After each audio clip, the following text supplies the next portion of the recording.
नमस्कार दोस्तों, मैं रंजीत कुमार एक मज़ेदार चैप्टर के साथ मैं आप लोग के सामने आया हूँ। जो चैप्टर का नाम है इलेक्ट्रिक चार्जेज ऑफ फील्ड। हम लोग तो जान रहे हैं कि विद्युत क्या है, चार्ज क्या है। तो विद्युत आवेश किसी भी वस्तु का वह गुण है, विद्युत आवेश जिसको हम इलेक्ट्रिक चार्ज, वो है क्या। तो विद्युत आवेश किसी भी वस्तु का वह गुण है जिसकी वजह से वह दूसरे आवेशों पर आकर्षण या विकर्षण होता है। विद्युत आवेश किसी भी वस्तु का वह गुण है जिसकी वजह से वह दूसरे आवेशों पर आकर्षण या विकर्षण बल लगाती है।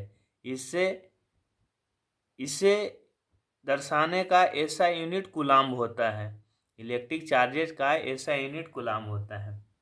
अब एक चीज देखिए, आकर्षण और विकर्षण क्या होता है। पहले हम लोग इलेक्ट्रिक चार्जेज एंड इस जो है मैग्नेटिक फील्ड पढ़े हैं, तो देखे हैं कि पॉजिटिव पॉजिटिव होता था तो विकर्षण होता था, और पॉजिटिव निगेटिव होता था तो आकर्षण होता था।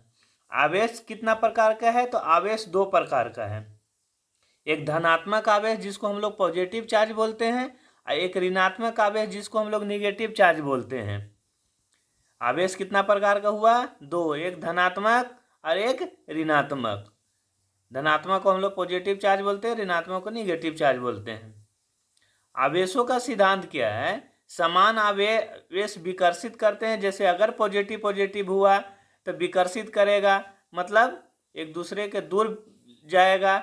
अब अगर मान लिया कि इसे विपरीत आवेश, मतलब अगर पॉजिटिव और निगेटिव रहेगा, धनात्मक और ऋणात्मक दोनों रहेगा, तो आपस में क्या है, आकर्षित करेगा, मतलब एक दूसरे का नजदीक आएगा। अब देखिए, हम लोग कुछ कुछ चीजें देखते होंगे जाड़ा में, अभी ठंडा है ना। आप कमल के अंदर में देखिएगा कि आप सोए ऊपर से ओढ़े हुए हैं कंबल, और अचानक हटाइएगा तो देखिएगा ना कि एक चिटचिट का आवाज आता है, तो लगेगा ना ऐसा कि जैसे चार्ज हो रहा है। कभी कभी क्या होता है कि आपका केहुना में कहीं चोट लगता है तो लगता है ना कि वो झनझना रहा है। तो ये सब क्या चीज़ है, आवेश का स्थित वैद्युत, जिसको स्टैटिक इलेक्ट्रिसिटी बोलते हैं, ये वही चीज़ें हैं, या कोई जादू नहीं है। इस जिसको स्टैटिक इलेक्ट्रिसिटी बोलते हैं। जब चीज़ें आपस में रगड़ती है तो उन पर आवेश आ जाता है। जब आपस में दो चीज़ें रगड़ती है तो आवेश आता है। जैसे बोले ना, बाल है, सूखा हुआ बाल है, उसमें कंघी जो है ना, कंघी आप रगड़िए, उसमें कोई पॉजिटिव चार्ज उसमें आ जाएगा। नीचे में अगर कोई हल्का वस्तु है, जैसे कागज वगैरह रखिए, जैसे उसको नज़दीक ले जाइएगा ना, वो सट जाएगा। तो जो आपका कागज है वो निगेटिव हो गया, और जो हम लोग बाल में रब करने के बाद जो है हमारा जो कंघी हुआ वो पॉजिटिव चार्ज हो गया। इसके वजह से जो क्या हुआ, कागज जो है उसमें सटने लगा। ये सब कुछ चीज़ें हैं जो हम लोग को जनरल लाइफ में घटती है।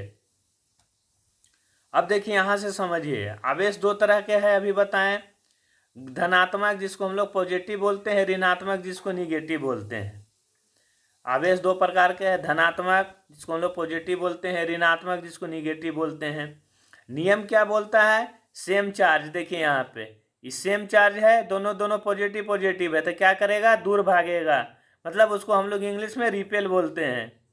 देखिए अपोजिट चार्ज, देखिए यहाँ पे अपोजिट चार्ज है, या एक पॉजिटिव है और एक निगेटिव है। यहाँ देखिए एक पॉजिटिव एक निगेटिव, मतलब दोनों अपोजिट हो गया, तो क्या करेगा, अट्रैक्शन करेगा, मतलब पास आएगा।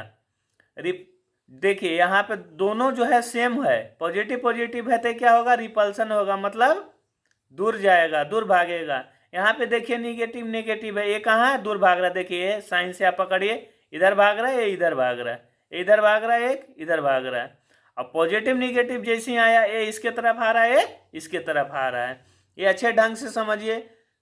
आवेश दो तरह का हुआ, धनात्मक ऋणात्मक।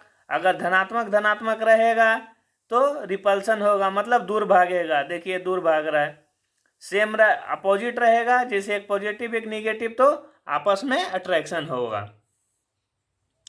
अब हम एक चीज सोचना चाहिए कि आखिरकार आवेश उत्पन्न कैसे होता है।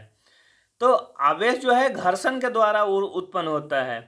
जैसे मान लीजिए दो वस्तु के आपस में अगर उसको रगड़िएगा तो क्या होगा, चार्ज उत्पन्न होगा। कंघी को बालों पर रगड़ने पर, कंघी के बाल जैसे रगड़ते हैं तो बताए ना कि उसमें आवेश उत्पन्न होता है। अब आते हैं बिजली। अब हम लोग देखते हैं कि कुछ कुछ चीज़ें जो है बिजली का जो है ना सुचालक होता है, कुछ चीज़ें बिजली का कुचालक होता है। तो जिसके थ्रू बिजली जो है आसानी से प्रवेश कर जाती है या ज़्यादा तेज़ी से जाती है तो उसको हम लोग चालक बोलते हैं, जिसको इंग्लिश में कंडक्टर बोलते हैं। कंडक्टर का आम भाषा में नाम सुने होंगे, जैसे आप लोग घर में पंखा होता होगा ना, नाम सुनते होंगे, कंडक्टर खराब हो गया, धीमा चलने लगा, तो वही कंडक्टर होता है। कंडक्टर क्या होता है कि बिजली को अपने अंदर आसानी से आने जाने देता है। जैसे तांबा हो गया, लोहा हो गया, और हमारा शरीर भी एक तरह से कंडक्टर है। तांबा हो गया जिसको कॉपर बोलते हैं, लोहा जिसको आयरन, और इंसान का शरीर मतलब हमारा शरीर भी वो एक कंडक्टर है। अब जिसके थ्रू जो है बिजली आसानी से नहीं जाएगा तो वो क्या होगा, इंसुलेटर होगा, जिसको हम लोग विरोधी बोलते हैं। ये क्या करता है, बिजली को रोकता है और करंट पास नहीं होने देता है। जैसे प्लास्टिक, लकड़ी और कांच, कभी भी आप देखिएगा अगर किसी को शॉक लगा है या फिर किसी को अचानक मान लिया कि उसके थ्रू अगर बिजली पास होने लगा है तो ध्यान रखिएगा, सूखा लकड़ी यूज कीजिएगा, डायरेक्ट जाइएगा और उसको पकड़िएगा नहीं, क्योंकि जैसे ही आप उसको पकड़िएगा आपका शरीर भी ने एक कंडक्टर के काम करने लगेगा, तो उसका झटका आपका शरीर में आ जाएगा। अगर आपको कोई तीसरा आदमी पकड़ता है तो फिर उसके शरीर में भी सेम कंडीशन होगा।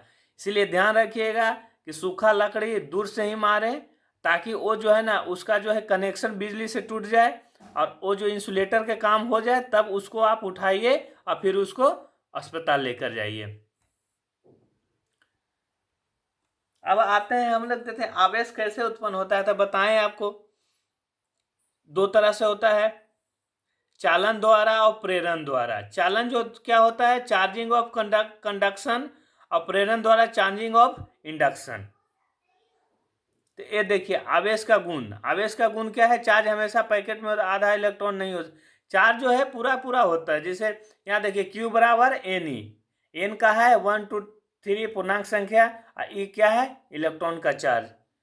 क्योंकि हम लोग जानते हैं कि आवेश जो होता है उत्पन्न की कब कैसे होता है, इलेक्ट्रॉन जो है एक जगह से दूसरे जगह जाने पर इलेक्ट्रॉन होता है।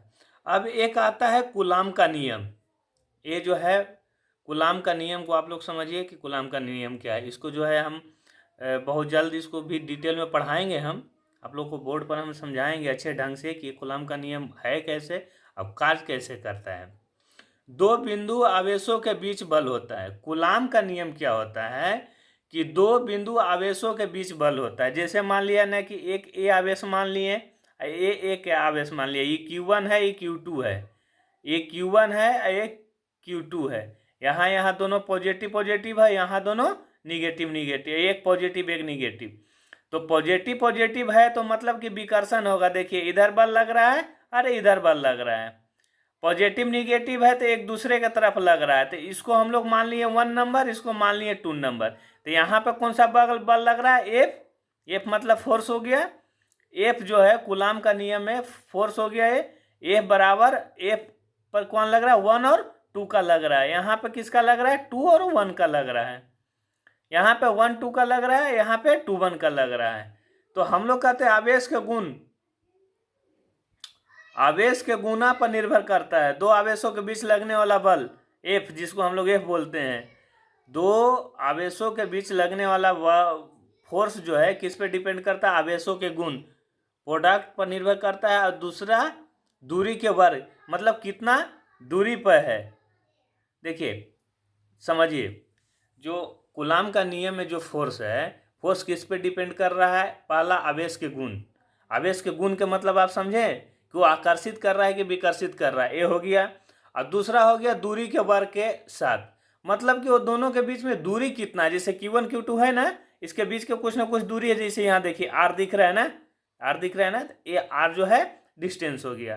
तो यहाँ पे जो है आवेश में लगने वाला बल F बराबर क्या हो गया, K जो है यहाँ कांस्टेंट है, Q1 Q2 बटे R स्क्वायर। मतलब Q1 और Q2 के बीच में जो फोर्स लग रहा है बटे आर स्क्वायर, मतलब दूरी का स्क्वायर। अगर मान लिया कि ये दोनों जितना ज़्यादा नज़दीक होगा तो बल ज़्यादा लगेगा, दूर होगा तो बल कम लगेगा। जैसे F1 बराबर F21 के ही हो गया Q1 Q2 बटे आर स्क्वायर। इसको मुझे लग रहा है इसको समझ में आया होगा आप लोग को। इसका मतलब दूरी बढ़ने पर बल कम होता है, आवेश बढ़ने पर बल ज़्यादा होता है। अब एक इसी का आता है एक विद्युत क्षेत्र, इलेक्ट्रिक फील्ड। इलेक्ट्रिक फील्ड है क्या? आवेश के चारों ओर का वह क्षेत्र जहां वह दूसरे आवेश पर बल लगाता है, विद्युत क्षेत्र कहलाता है। जैसे कहने का मतलब कि आप इसके पहले वाला फिगर में देख रहे हैं कि जैसे देखिए ए है, Q1 है, Q2 है, इसका एरिया कितना हो गया, मान लिया ये R है। तो इसके बीच का जो है ना, इसके बीच में जो आवेश अपना जो बल लगा रहा है उसको विद्युत क्षेत्र कहलाता है। ये जो एरिया जो हो गया ना, ये दोनों के कारण जो बल उत्पन्न हो रहा है और जितना एरिया में लग रहा है ना, इसी एरिया को हम लोग विद्युत क्षेत्र बोलते हैं, जिसको हम लोग इलेक्ट्रिक फील्ड बोलते हैं। यह क्या है? सदिश राशि है, वेक्टर क्वालिटी। जब मैथ पढ़ाएंगे तो आप लोग को वेक्टर पढ़ाएंगे कि वेक्टर क्या होता है, जिसको हम लोग सदिश राशि भी बोलते हैं। जैसे मकड़ी का जाला होता है वैसे ही हर चार्ज के चारों ओर एक तरफ क्षेत्र। जैसे मकड़ी का जाला देखें ना, वैसा ही ना लाइन होता है, एक लाइन एक दूसरे को कट नहीं करता है और एक लाइन आपस में पास करता है, जिससे वहाँ पे एक क्षेत्र बनता है। जिससे ई बराबर, जैसे जो है ना इलेक्ट्रिक फील्ड ई बराबर F बाई क्यू। ए पहले पढ़ाए थे ना, Q1 Q2 बटा आर स्क्वायर। और क्यू कहाँ पे, यहाँ पे है चार्ज है, अति इलेक्ट्रॉन है। अब विद्युत क्षेत्र रेखाएं, अब हम लोग आते हैं विद्युत क्षेत्र रेखाएं, जिसको इलेक्ट्रिक फील्ड बोलते हैं। कहे ना कि एक धनात्मक ऋणात्मक एक दूसरे के जो है ना बल लग रहा है, यहाँ से यहाँ जा रहा है। जैसे यहाँ पे देखिए, यहाँ से बल लगना चालू हो रहा है तो ये इसके तरफ लग रहा है, इसके तरफ लग रहा है, दोनों पॉजिटिव निगेटिव है, तो एक दूसरे की तरफ लग रहा है, तो इधर लग रहा है, इधर लग रहा है। तो क्या है कि इसके बीच एक लाइन बन रहा है। ये लाइन आपको दिखाई नहीं देगा, लेकिन देखिए फिगर से आपको यहाँ पे स्पष्ट बताया गया है। देखिए डाइपोल मतलब दो तरह का पोल है। देखिए चार्ज, यहाँ पॉजिटिव चार्ज है, यहाँ निगेटिव चार्ज है। देखिए पॉजिटिव चार्ज में देखिए दूर जा रहा है, निगेटिव चार्ज में इसके अंदर आ रहा है। ये है कैपेसिटर। कैपेसिटर में कैसे है, ये देखिए इधर से अंदर घुस रहा है और ये इधर से इसके ऊपर लग रहा है, ये इसके ऊपर लग रहा है। तो ये क्या होता है, अदृश्य लाइन होता है, जिसको विद्युत क्षेत्र बोलते हैं। शुरुआत क्या धनात्मक चार्ज से होता है, अंत ऋणात्मक चार्ज से। शुरुआत धनात्मक से होगा, धनात्मक से ऋणात्मक की तरफ जाएगा। और इसका सबसे बड़ा नियम क्या है कि दो रेखाएं कभी आपस में मैच नहीं करेगी। देखिए यहाँ पे देख रहे हैं, चार फिगर देख रहे हैं, डाइपोल का देख रहे हैं, चार्जेस का देख रहे हैं, पोलराइज डिस्क का देख रहे हैं, कैपेसिटर का देख रहे हैं। कहीं भी आप देख रहे होंगे एक लाइन दूसरे को टच नहीं कर रहा है, मतलब अलग अलग रहेगा। अब इसका विशेषता क्या है कि धनात्मक आवेश से बाहर की ओर निकलती है, ऋणात्मक आवेश अंदर की तरफ आती है। देखिए ऋणात्मक आवेश में अंदर की तरफ आ रहा है ना, देखिए सिंबल, देखिए सिंबल। धनात्मक आवेश में देख रहे हैं बाहर निकल रहा है ना, ये बाहर निकल रहा है, देखिए बाहर निकल रहा है। दो क्षेत्र रेखाएं कभी आपस में मैच नहीं कर रहे। इस चारों फिगर में देखिए कहीं भी दो रेखाएं आपस में मैच नहीं कर रही है। जहाँ रेखाएं सघन हो क्षेत्र अधिक तीव्र होता है, जहाँ रेखाएं सघन है, देखिए देखिए यहाँ सघन है ना, देखिए यहाँ पे जो है विद्युत बल जो है बहुत तीव्र होगा, मतलब मजबूत होगा। ठीक है। एक आता है इलेक्ट्रिक फ्लक्स।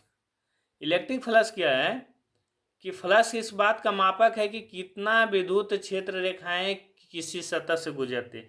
किसी सतह से कितना विद्युत क्षेत्र रेखाएं गुजर रही है, उसी को हम लोग इलेक्ट्रिक फ्लक्स के बोलते हैं। जैसे आप लोग ना एक रिंग देखे होंगे, अगर रिंग से देखिए यहाँ पे एक रिंग है, रिंग से जो है ना हवा गुजर रही है, जितनी ज़्यादा इलेक्ट्रिक फील्ड लाइन किसी सतह से गुजरती है उसे फ्लक्स बोलते हैं। इस सतह से कितना लाइन गुजर रहा है उसी को हम लोग फ्लक्स के बोलते हैं, जिसको हम लोग फाई से डोनेट करते हैं। देखिए फाई है, फाई बराबर ई डॉट डी एस। ई मतलब हो गया इलेक्ट्रॉन्स हो गया, एस मतलब ये दूरी हो गया, डी एस से हम लोग डोनेट करते हैं। डी एस इस चलते लगा रहे हैं ना कि छोटा एरिया है, इसीलिए डी एस लगाते हैं। इंटीग्रेशन आप पढ़िएगा, इंटीग्रेशन डिफ्रेंशिएशन, उसमें ये चीज़ यूज होता है, तो आगे आप लोग को बताएंगे। तो ये छोटा एरिया के लिए यूज किया जाता है डी एस।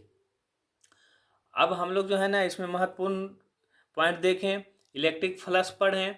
अब इसमें इस चैप्टर में आप लोग को, मुझे आशा होगा कि आप लोगों को समझ में आया होगा, क्योंकि ये चैप्टर था electric charges and it's field. तो अगर आप लोग को समझ में आया है, अच्छा लगा है, तो कमेंट्स करके ज़रूर जाएं कि इसमें और कौन सा पॉइंट है जो आपको समझ में नहीं आया। अगर वीडियो देख रहे हैं तो लाइक और सब्सक्राइब ज़रूर करें।